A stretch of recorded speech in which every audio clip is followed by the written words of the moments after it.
4, 3, 2, 1, 0.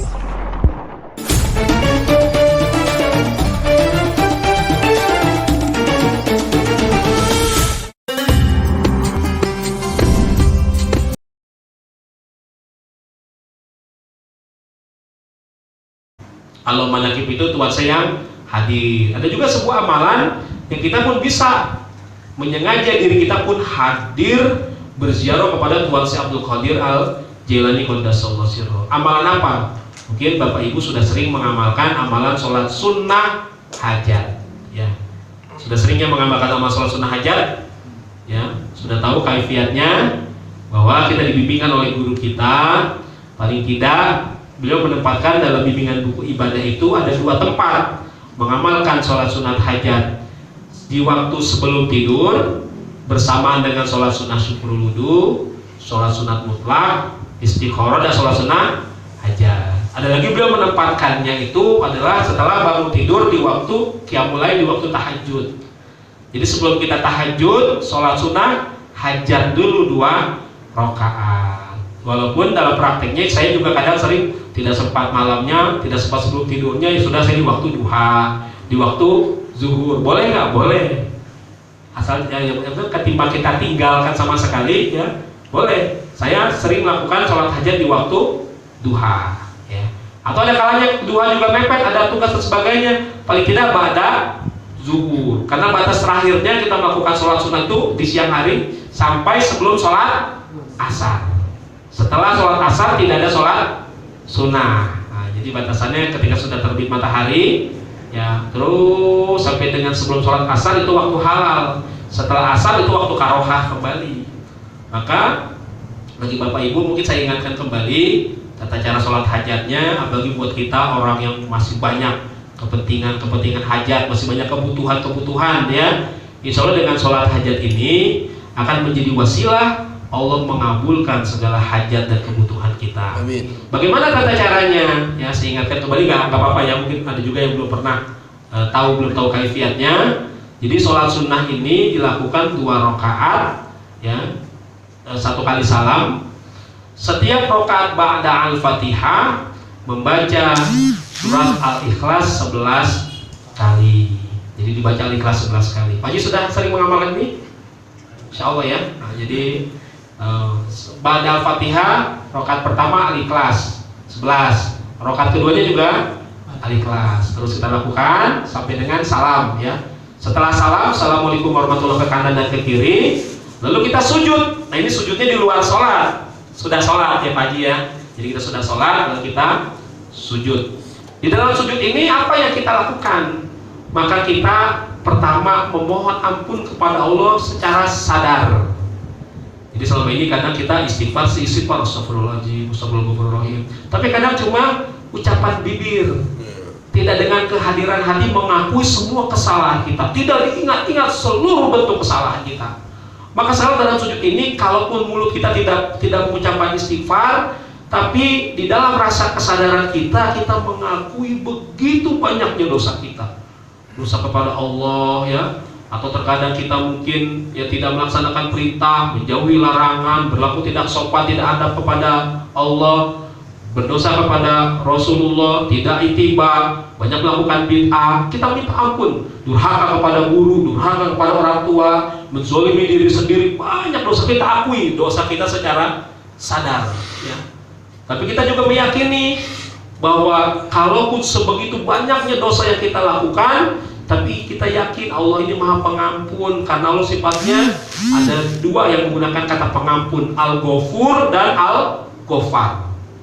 Al-Ghafur itu Allah mengampuni dari sisi kualitas.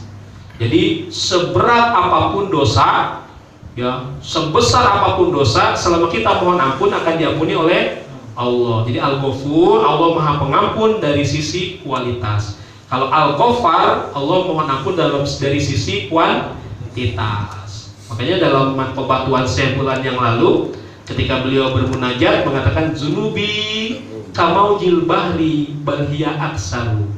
Beliau mengatakan sebuah itiraf, sebuah pengakuan, dosaku, ya, kamaujil bahri, Kalau dalam teks dikatakan sebesar gulungan ombak. Sebenarnya kamaujil bahri itu adalah buih. Jadi bukan gulungan ombaknya, tapi buih putih di lautan. Jadi dosaku sebanyak buih di lautan, balhia aksaru, bahkan lebih banyak lagi.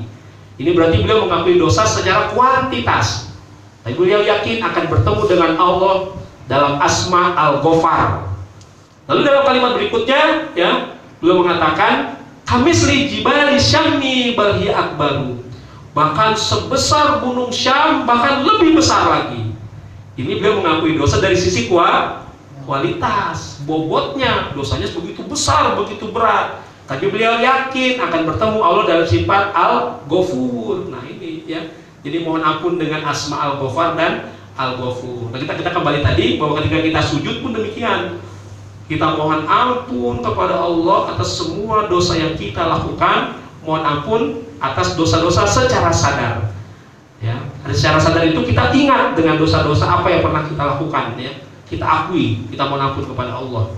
Baik kadang dosa mungkin yang kita tahu maupun tidak tahu, dosa yang sengaja maupun yang tidak sengaja, yang kita sadari maupun tidak kita sadari. Yang penting ngaku aja deh kita penuh dosa. Yang kedua, kita syukuri nikmat Allah secara sadar. Begitu banyaknya nikmat Allah. Terkadang kita melakukan maksiat, tapi nikmat Allah gak berhenti kepada kita. Bukan berarti ketika kita melakukan dosa di stop sama Allah, nikmatnya enggak. Nikmatnya terus mengalir, kita terus gak ada putusnya. Ya. Jadi kita akui bahwa begitu banyaknya nikmat Allah terlimpah kepada kita setiap waktu, setiap saat. Bahkan ketika kita maksiat pun nikmat tersebut tidak pernah di-stop, tidak pernah dihentikan. Jadilah kita orang yang pandai bersyukur. Jadi yang pertama mohon ampun, yang kedua mensyukuri segala nikmat. Maka yang ketiga lah baru kita mengajukan proposal hajat kita. Adabnya begitu, etikanya begitu. Jadi jangan tiba-tiba minta dulu ya. Minta ampun dulu. Setelah minta ampun, mensyukuri nikmat, berterima kasih dulu, baru kita mohonlah segala hajat kita. Apa saja hajatnya? Silakan, hajat apapun. Hajat dunia dan hajat akhirat. Itu di dalam sujud setelah salam, setelah sholat. Setelah itu maka kita bangun dari sujud.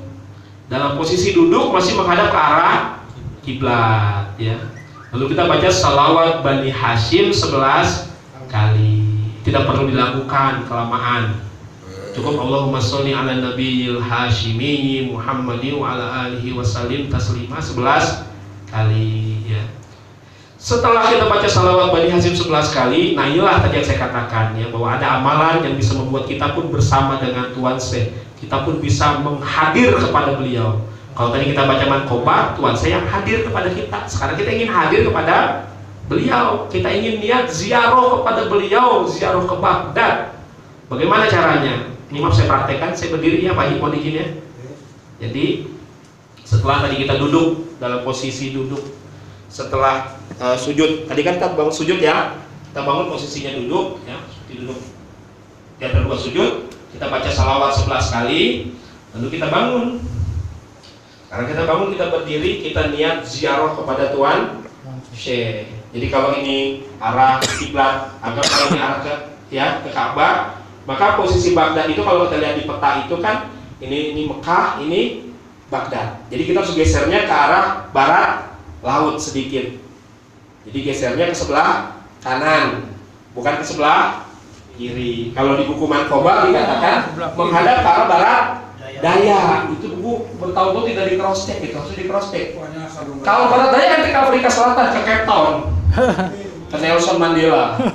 Kan arahnya ke sana ya. Itu kan kalau kita lihat di Mekah, bawa makin ke bawah kan masuk ke Afrika Selatan. Tapi kalau ke arah Baghdad sebelah sini.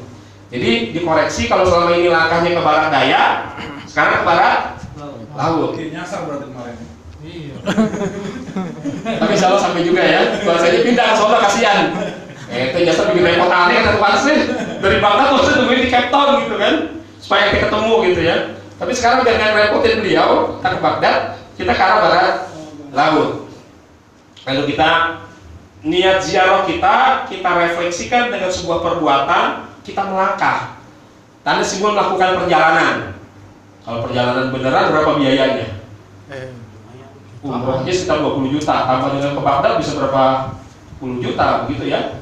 Makanya subhanallah sekarang kita nggak pakai tiut, nggak pakai duit, nggak pakai uang. Cukup kita melakukan amaliyah guru kita. Maka tadi menghadap ke barat laut, ya. Posisi kita melangkahnya tidak perlu banyak-banyak. Cukup langkahnya setapak-setapak saja. Sambil ikuti amalan yang ada di dalam buku. Kita menyebut nama Tuan Syekh, ada 11 nama. Yang pertama kita mengucapkan ya Syekh Muhyiddin. Yang pertama, kaki kanan. Lalu kaki kiri ya Sayyidah Muhyiddin. Lalu kaki kanan lagi, yang ketiga. Jadi kalau ganjil-ganjil itu kanan. Yang genap kiri, ya. Dua Sayyidah, yang ketiga ya Maulana Muhyiddin. Yang keempat ya Mahduma Muhyiddin. Yang kelima ya Khawajah Muhyiddin. Yang keenam ya Syah Muhyiddin. Yang ketujuh ya Darwisya Muhyiddin. Kalau di buku dari bisa, itu dikoreksi. Harusnya Darwis. Darwis itu artinya sufi dalam bahasa Persia. Jadi arti Darwis dengan sufi itu sama, cuma bahasa Persia. Jadi kalau di teks itu dari bisa, dikoreksi jadi Darwisya. 7 ya Darwisya Muhyiddin. Lalu yang ke-8 ya Qutbah Muhyiddin.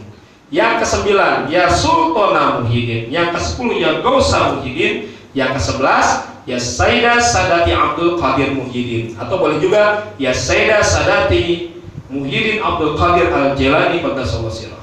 Nah, langkah yang ke-11, maka secara hakiki, secara ruhaniyah berarti kita sudah sampai di hadapan Hadratus Syekh Tuan Syekh Abdul Qadir Al-Jilani, ya.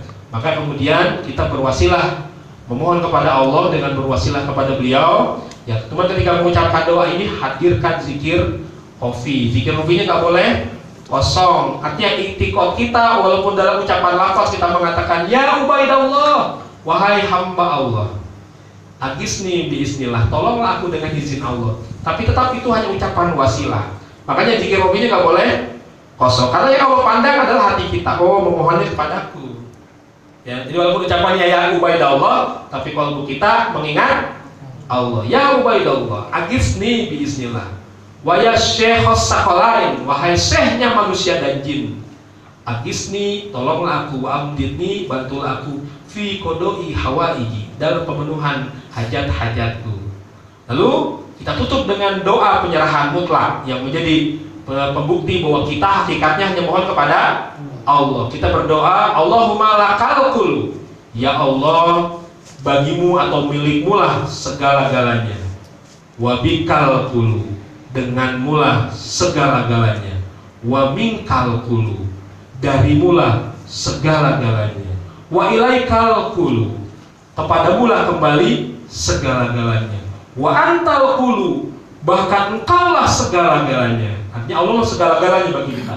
Wa kullu kuli birahmatika ya arhamar rahimin, dan segala-galanya adalah dengan rahmatmu wahai yang maha penyayang di atas para penyayang. Nah, ini doa penyerahan mutlak yang menunjukkan bahwa dari awal pun kita memang memohon hakikatnya hanya kepada Allah. Ya, hanya ketika mengucapkan lafaz tadi, doa istighosah tadi, hadirkan zikir khafinya, nggak boleh kosong, agar itikadnya kita tetap terjaga, tidak memohon kepada selain Allah, memohon hanya kepada Allah, jadi hanya wasilah. Insya Allah boleh diamalkan, silakan ya, praktekkan, jalankan.